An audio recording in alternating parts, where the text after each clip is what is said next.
Ibu bapak, saudari-saudara, sobat Komsos yang terkasih dalam Kristus, selamat berjumpa kembali dengan Renungan Minggu Komsos Gereja Santa Maria Immaculata, Paroki Tarakan. Kita hari ini memasuki Minggu Prapaskah yang keempat. Renungan diambil dari Injil Yohanes bab 9 ayat 1 sampai dengan 41. Kutipan yang panjang ini mengisahkan peristiwa penyembuhan seorang yang buta sejak lahir. Sebelum peristiwa penyembuhan ini terjadi, Yesus di Bait Allah berkonflik dengan orang-orang Farisi. Dan Yesus kemudian menyingkir karena mereka akan membunuh dia. Di tengah jalan, para murid mengajukan pertanyaan kepada Yesus ketika mereka melihat ada pengemis buta. Guru, dosa siapakah yang membuat orang ini buta? Dosa orang tuanya atau dosanya sendiri? Pada zaman itu, mungkin juga ada di zaman sekarang, dosa seringkali dihubungkan dengan sakit, atau penyakit sering dihubungkan dengan dosa. Sakit adalah hukuman atas dosa. Kalau bukan dosa yang bersangkutan, mungkin dosa orang tuanya. Ada sekarang yang mengatakan ini karma. Tapi rupanya Yesus menolak anggapan seperti itu. Yesus ingin mengajak para murid memahami bahwa karya penciptaan Allah itu masih terjadi sampai sekarang. Dan Allah terus-menerus memperbaharui ciptaan-ciptaan yang tidak sempurna. Allah terus-menerus berinisiatif untuk membenahi mereka-mereka yang membutuhkan penanganan khusus. Dan itulah misi Yesus, Sang Sabda yang menjadi manusia, Sang Sabda yang hadir di tengah dunia untuk melaksanakan kehendak Bapa, memperbaiki dan menebus ciptaan yang tidak sempurna. Orang buta, apalagi buta sejak lahir, tidak dapat melihat apa-apa. Baginya dunia gelap. Perjumpaan dengan Yesus, Sang Terang, membuat dia mengalami dua peristiwa dalam hidupnya. Peristiwa yang pertama, dia mendapatkan penyembuhan secara fisik. Dia yang semula buta, sekarang dapat melihat.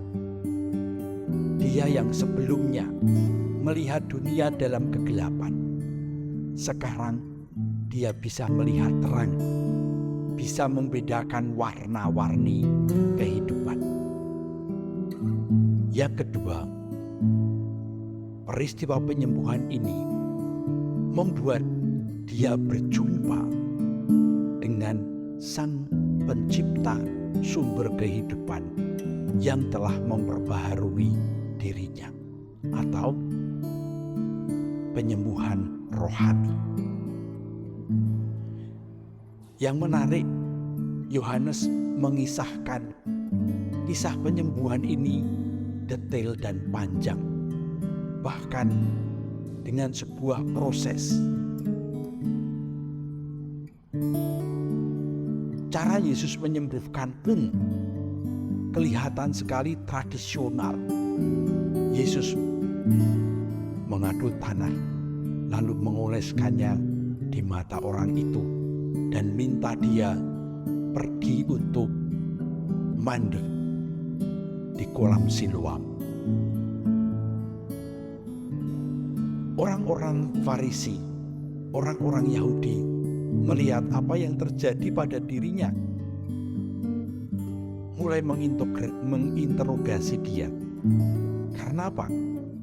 Karena peristiwa Yesus menyembuhkan orang buta itu terjadi pada hari Sabat, di mana menurut hukum orang tidak boleh bekerja, tidak boleh bepergian jauh, tidak boleh melakukan tindakan-tindakan yang berlawanan dengan hukum Sabat.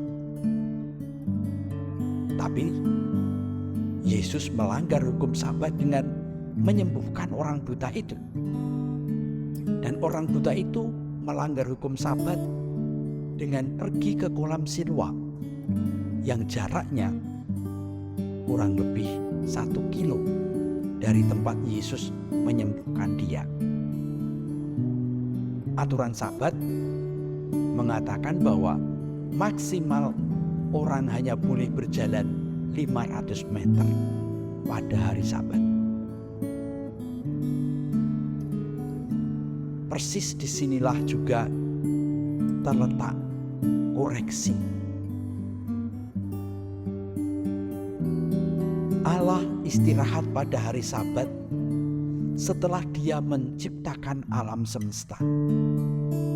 Dan yang Allah ciptakan pada hari pertama adalah terang.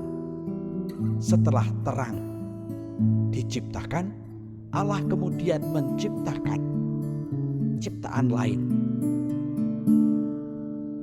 Dan pada hari Sabat, Dia melihat semuanya itu baik. Pada peristiwa penyembuhan orang buta ini yang terjadi pada hari Sabat, Allah kembali melakukan penciptaan dengan membuka mata orang buta sehingga dia melihat terang. Dia melihat karya-karya Allah yang lain. Dia bahkan menemukan kehadiran Allah dalam diri Yesus yang telah membuat dia menemukan terang dunia. Maka dia kemudian dibawa kepada tahap yang berikutnya. Terang itu bukan hanya terang dunia, tetapi terang itu membawa dia kepada Allah, kepada iman akan Anak Manusia, Sang Sabda yang menjadi manusia, Sang Sabda yang menciptakan dirinya kembali menjadi manusia baru yang mampu melihat keindahan dunia. Pada hari Minggu Prapaskah yang keempat ini, kita bersama-sama diundang untuk menemukan terang itu di dalam diri Yesus, supaya kita diperbaharui olehnya, supaya kita meninggalkan kegelapan, supaya kita berjalan di jalan yang kelihatan, bukan di jalan yang gelap atau remang-remang saja. Marilah di masa Prapaskah ini kita datang kepada Yesus. Kita mohon supaya kita dimampukan untuk melihat dengan terang Tuhan. Tuhan memberkati kita semua. Amin.